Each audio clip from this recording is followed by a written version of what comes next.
Josephine Baker, born Freda Josephine McDonald, 3 June 1906 to 12 April 1975, was an entertainer, activist, and French resistance agent. Her career was centered primarily in Europe, mostly in her adopted France. During her early career she was renowned as a dancer, and was among the most celebrated performers to headline the revues of the Folies Bergère in Paris. Her performance in the revue Un Vent de Folie in 1927 caused a sensation in Paris. Her costume, consisting of only a girdle of bananas, became her most iconic image and a symbol of the jazz age in the 1920s. She was celebrated by artists and intellectuals of the era, who variously dubbed her the Black Pearl, the Bronze Venus, and the Creole Goddess. Born in St. Louis, Missouri, she renounced her U.S. citizenship and became a French national after her marriage to French industrialist Jean Lion in 1937. She raised her children in France. "I have two loves," the artist once said, "my country and Paris." Baker was the first person of color to become a world-famous entertainer and to star in a major motion picture, the 1934 Marc Allegret film Zuzu. Baker refused to perform for segregated audiences in the United States and is noted for her contributions to the civil rights movement. In 1968 she was offered unofficial leadership in the movement in the United States by Coretta Scott King, following Martin Luther King Jr.'s assassination. After thinking it over, Baker declined the offer out of concern for the welfare of her children. She was also known for aiding the French resistance during World War II. After the war, she was awarded the Croix de Guerre by the French military, and was named a Chevalier of the Légion d'honneur by General Charles de Gaulle. Early life Josephine Baker was born as Freda Josephine McDonald in St. Louis, Missouri. Her mother, Carrie, was adopted in Little Rock, Arkansas in 1886 by Richard and Elvira McDonald, both of whom were former slaves of African and Native American descent. Josephine Baker's estate identifies vaudeville drummer Eddie Carson as her natural father despite evidence to the contrary. Baker's foster son Jean-Claude Baker wrote a biography on her that was published in 1993 titled Josephine, The Hungry Heart. Jean-Claude Baker did an exhaustive amount of research into the life of Josephine Baker, including the identity of her biological father. In the book, he discusses at length the circumstances surrounding Josephine Baker's birth. The records of the city of St. Louis tell an almost unbelievable story. They show that Josephine Baker's mother, Carrie McDonald, was admitted to the exclusively white female hospital on May 3, 1906, diagnosed as pregnant. She was discharged on June 17, her baby, Freda J. McDonald, having been born 2 weeks earlier. Why 6 weeks in the hospital, especially for a black woman of that time, who would customarily have had her baby at home with the help of a midwife? Obviously, there had been complications with the pregnancy, but Carrie's chart reveals no details. The father was identified, on the birth certificate, simply as EDW. I think Josephine's father was white, so did Josephine, so did her family. People in St. Louis say that Baker's mother had worked for a German family around the time she became pregnant. He's the one who must have got her into that hospital and paid to keep her there all those weeks. Also, her baby's birth was registered by the head of the hospital at a time when most black births were not. I have unraveled many mysteries associated with Josephine Baker, but the most painful mystery of her life, the mystery of her father's identity, I could not solve. The secret died with Carrie, who refused to the end to talk about it. She let people think Eddie Carson was the father, and Carson played along, but Josephine knew better. Carrie McDonald and Eddie Carson had a song and dance act, playing wherever they could get work. When Josephine was about a year old they began to carry her on stage occasionally during their finale. She was further exposed to show business at an early age because her childhood neighborhood was home to many vaudeville theaters that doubled as movie houses. These venues included the Jazzland, Booker T. Washington, and Comet theaters. Josephine was always poorly dressed and hungry as a child, and developed street smarts playing in the railroad yards of Union Station. She had little formal education, and attended Lincoln Elementary School only through the 5th grade. Josephine's mother married a kind but perpetually unemployed man, Arthur Martin, with whom she had a son, Arthur, and 2 more daughters, Marguerite and Willie. She took in laundry to wash to make ends meet, and at 8 years old, Josephine began working as a live-in domestic for white families in St. Louis. One woman abused her, burning Josephine's hands when the young girl put too much soap in the laundry. At 13, Josephine also worked as a waitress at the Old Chauffeurs Club at 3133 Pine Street. She also lived as a street child in the slums of St. Louis, sleeping in cardboard shelters, scavenging for food in garbage cans, making a living with street corner dancing. It was at the Old Chauffeurs Club where Josephine met Willie Wells and married him the same year. However, the marriage lasted less than a year and she left Wells to join a black vaudeville group. In Baker's teen years she struggled to have a healthy relationship with her mother, Carrie McDonald, who did not want Josephine to become an entertainer, and scolded her for not tending to Baker's second husband, Willie Baker, whom she had married in 1921 at age 15. Although she left Willie Baker when her vaudeville troupe was booked into a New York City venue and divorced him in 1925, it was during this time she began to see significant career success, and she continued to use his last name professionally for the rest of her life. Though Baker traveled, then returned with gifts and money for her mother and younger half-sister, the turmoil with her mother pushed her to make a trip to France. Career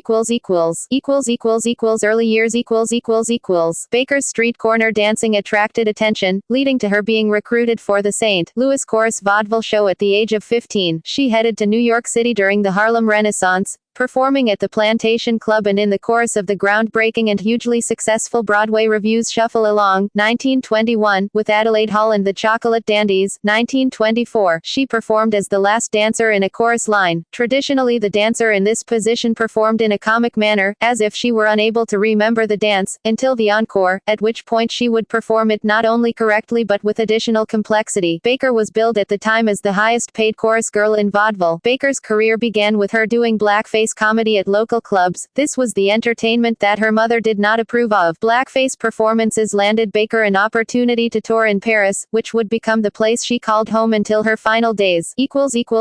Paris and rise to fame Baker sailed to Paris for a new venture and opened in La Revue Negre on the 2nd of October 1925, aged 19, at the Théâtre des Champs-Élysées. In Paris, she became an instant success for her erotic dancing and for appearing practically nude on stage. After a successful tour of Europe, she broke her contract and returned to France to star at the Folies Bergère, setting the standard for her future acts. Baker performed the danse sauvage wearing a costume consisting of a skirt made of a string of artificial bananas. Her success coincided, 1925, with the Exposition des Arts Décoratifs, which gave birth to the term Art Deco, and also with a renewal of interest in non-Western forms of art, including African. Baker represented one aspect of this fashion. In later shows in Paris, she was often accompanied on stage by her pet cheetah, Chiquita, who was adorned with a diamond collar. The cheetah frequently escaped into the orchestra pit, where it terrorized the musicians, adding another element of excitement to the show. After a while, Baker was the most successful American entertainer working in France. Ernest Hemingway called her the most sensational woman anyone ever saw. Baker starred in 3 films which found success only in Europe: the silent film Siren of the Tropics, 1927, Zuzu, 1934, and Princesse Tam Tam, 1935. She starred in Fosse Alert in 1940. At this time she scored her most successful song, J'ai de Amours, 1931. At the start of her career in France, Baker met a Sicilian former stonemason who passed himself off as a count, who persuaded her to let him manage her. Giuseppe Pepito Abadino was not only Baker's management, but her lover as well. The two could not marry due to Baker still being married to her second husband, Willie Baker. Under the management of Abadino, Baker's stage and public persona, as well as her singing voice, were transformed. In 1934, she took the lead in a revival of Jacques Offenbach's opera La Créole, which premiered in December of that year for a 6-month run at the Théâtre Marigny on the Champs-Élysées of Paris. In preparation for her performances, she went through months of training with a vocal coach. In the words of Shirley Bassey, who has cited Baker as her primary influence, she went from a petite danseuse sauvage with a decent voice to La Grande Diva Magnifique. I swear in all my life I have never seen, and probably never shall see again, such a spectacular singer and performer. Despite her popularity in France, Baker never attained the equivalent reputation in America. Her star turn in a 1936 revival of Ziegfeld Follies on Broadway generated less than impressive box office numbers, and later in the run, she was replaced by Gypsy Rose Lee. Time magazine referred to her as a Negro wench, whose dancing and singing might be topped anywhere outside of Paris, while other critics said her voice was too thin and dwarf-like to fill the Winter Garden Theatre. She returned to Europe heartbroken. This contributed to Baker's becoming a legal citizen citizen of France and giving up her American citizenship. Baker returned to Paris in 1937, married the French industrialist Jean Lion, and became a French citizen. They were married in the French town of Crèvecoeur-le-Grand, in a wedding presided over by the mayor, Jamie Schmidt.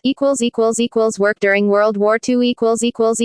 In September 1939, when France declared war on Germany in response to the invasion of Poland, Baker was recruited by Deixima Bureau, French military intelligence, as an honorable correspondent. Baker collected what information she could about German troop locations from officials she met at parties. She specialized in gatherings at embassies and ministries, charming people as she had always done, while gathering information. Her café society fame enabled her to rub shoulders with those in the know, from high-ranking Japanese officials to Italian bureaucrats, and to report back what she heard. She attended parties and gathered information at the Italian embassy without raising suspicion. When the Germans invaded France, Baker left Paris and went to the Château des Milans, her home in the Dordogne département in the south of France. She housed friends who were eager to help the Free French effort led by Charles de Gaulle and supplied them with visas. As an entertainer, Baker had an excuse for moving around Europe, visiting neutral nations such as Portugal, as well as some in South America. She carried information for transmission to England, about airfields, harbors, and German troop concentrations in the west of France. Notes were written in invisible ink on Baker's sheet music. Later in 1941, she and her entourage went to the French colonies in North Africa. The stated reason was Baker's health, since she was recovering from another case of pneumonia, but the real reason was to continue helping the resistance. From a base in Morocco, she made tours of Spain. She pinned notes with the information she gathered inside her underwear, counting on her celebrity to avoid a strip search. She befriended the Pasha of Marrakech, whose support helped her through a miscarriage, the last of several. After the miscarriage, she developed an infection so severe it required a hysterectomy. The infection spread and she developed peritonitis and then septicemia. After her recovery, which she continued to fall in and out of, she started touring to entertain British, French, and American soldiers in North Africa. The Free French had no organized entertainment network for their troops, so Baker and her friends managed for the most part on their own. They allowed no civilians and charged no admission. In Cairo, Egypt's King Farouk asked her to sing. She refused because Egypt had not recognized Free France and remained neutral. However, she offered to sing in Cairo at a celebration of honor for the ties between Free France and Egypt, and asked Farouk to preside, a subtle indication of which side his officially neutral country leaned toward. After the war, Baker received the Croix de Guerre and the Rosette de la Résistance. She was made a Chevalier of the Légion d'honneur by General Charles de Gaulle. Baker's last marriage, to French composer and conductor Joe Bouillon, ended around the time Baker opted to adopt her 11th child. After the separation, Baker's chateau in France was foreclosed and she had to be physically removed from the property. Later career In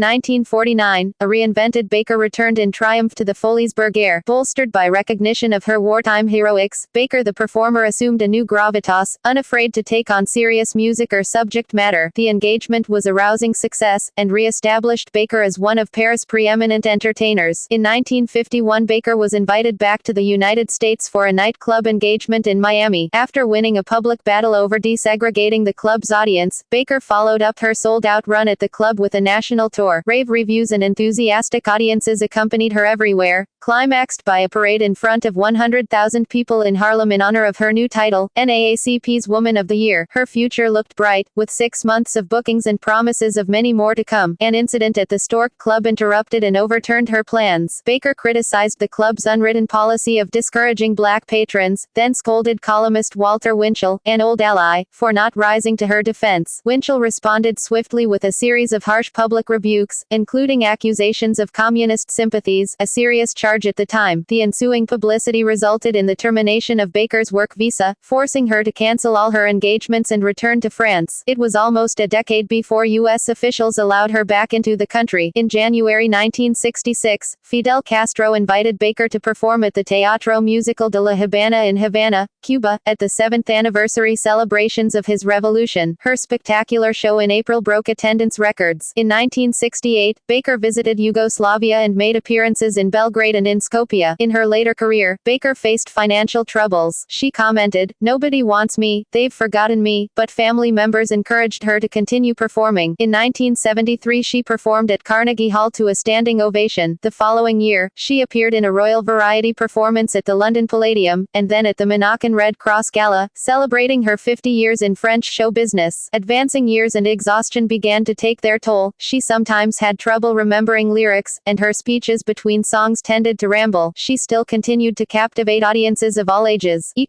Civil rights activism.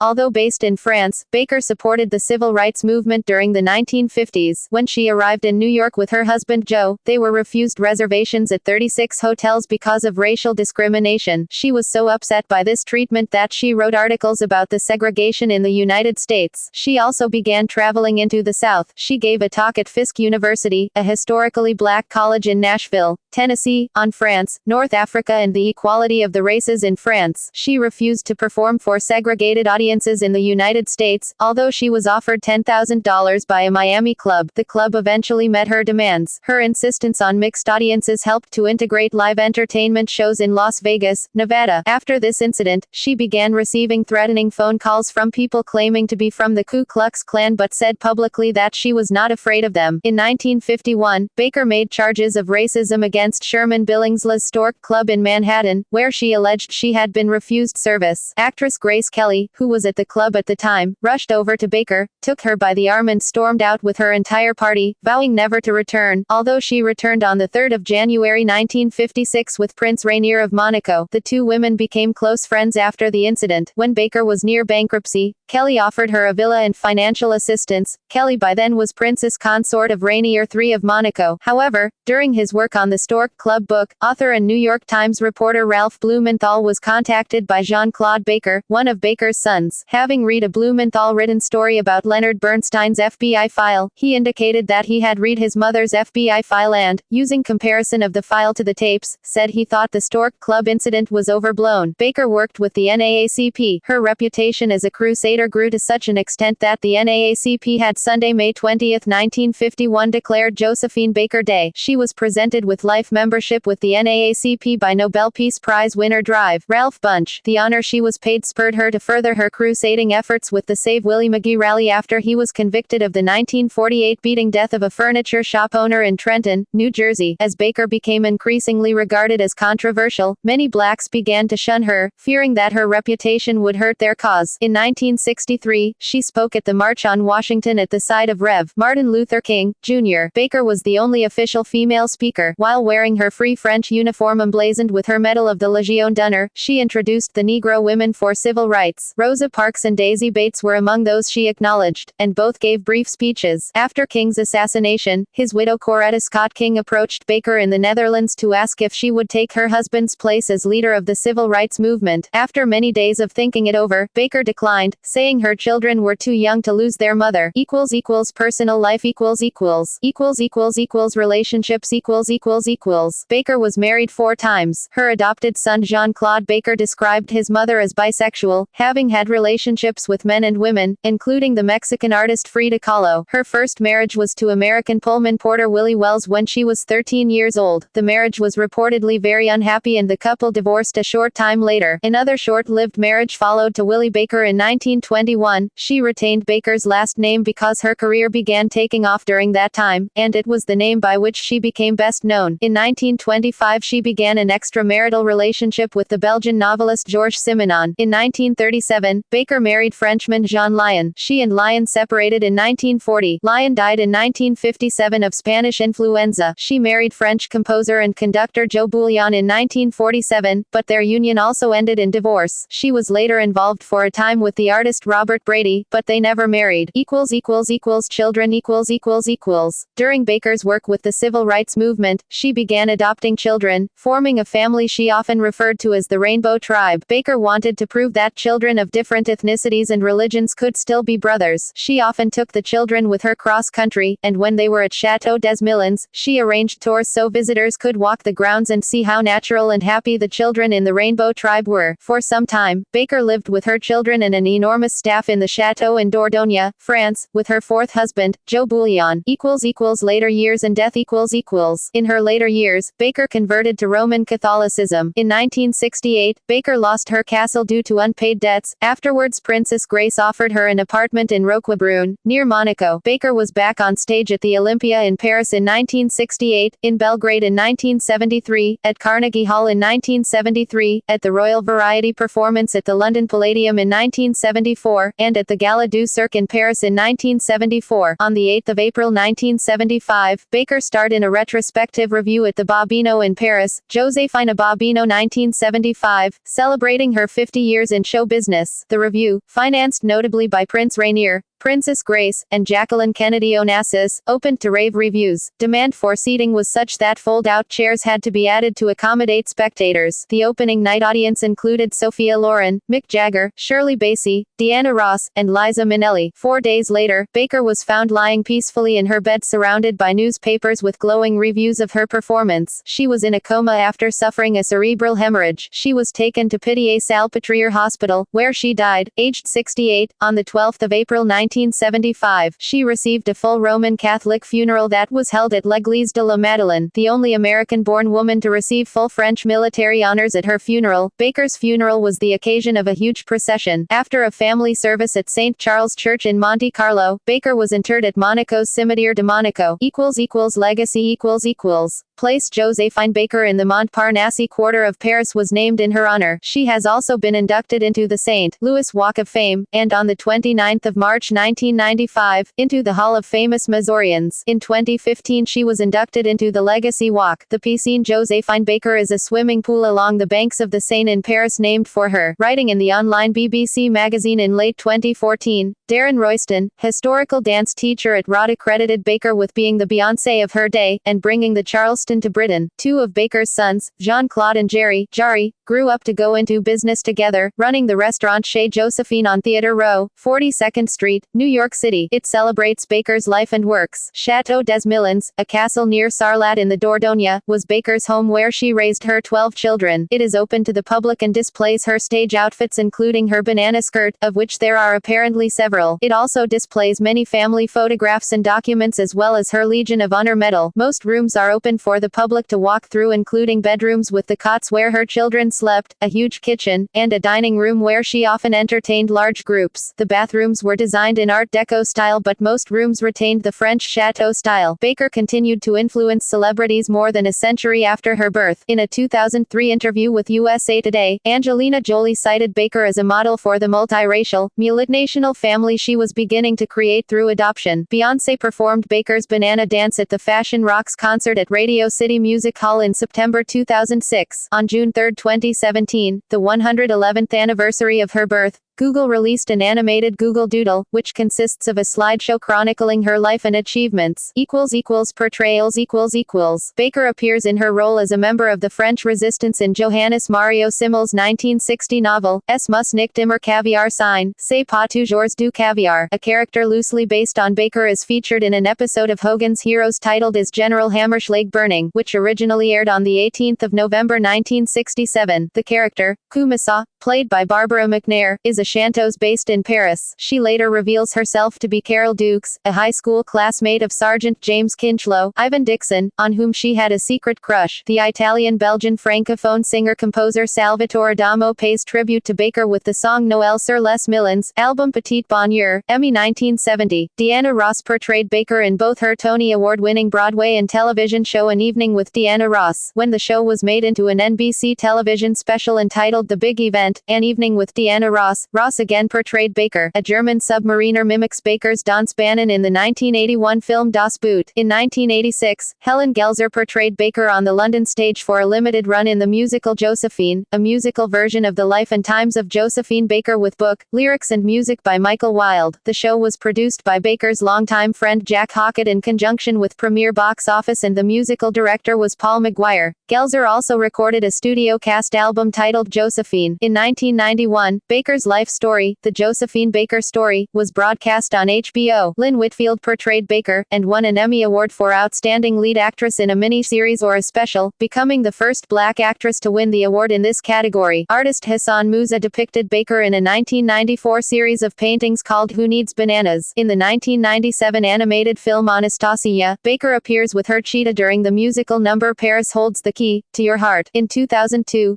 played by Corinne Plantagenet in Freda, a character based on Baker, topless, wearing the famous banana skirt, appears in the opening sequence of the 2003 animated film Les Triplets de Belleville. The 2004 erotic novel Scandalous by British author Angela Campion uses Baker as its heroine and is inspired by Baker's sexual exploits and later adventures in the French Resistance. In the novel, Baker, working with a fictional black Canadian lover named Drummer Thompson, foils a plot by French fascists in 1936 Paris. Her influence upon and assistance with the careers of husband and wife dancers Carmen de Lavalade and Jeffrey Holder are discussed and illustrated in rare footage in the 2005 Linda Atkinson, Nick Dube documentary, Carmen and Jeffrey. Beyoncé has portrayed Baker on various occasions. During the 2006 Fashion Rocks show, Knowles performed Deja Vu in a revised version of the Dance Bannon costume. In Knowles' video for Naughty Girl, she is seen dancing in a huge champagne glass a la Baker. In I Am Yours, an intimate performance at Wynn Las Vegas, Beyoncé lists Baker as an influence of a section of her live show. In 2006, J.E. Acute Rome Savary produced a musical, A La Recherche de Josephine, New Orleans Forever, Looking for Josephine. The story revolved around the history of jazz and Baker's career. In 2010,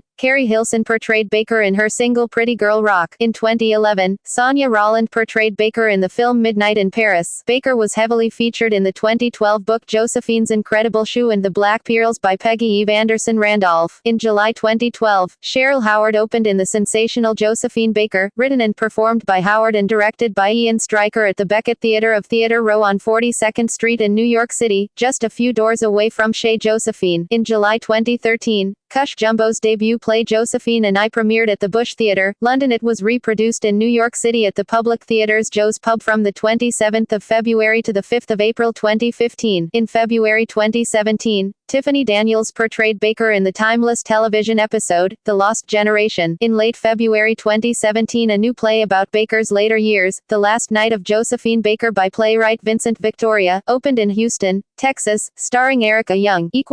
Film credits Siren of the Tropics, 1927. The Woman from the Foley's Burgers, 1927. Short Subject, Zuzu, 1934. Princessa Tam Tam, 1935. Fosse Alert, 1940. Moulin Rouge, 1941. And Jedem Fingers N, 1954. Carosello del Varieta, 1955.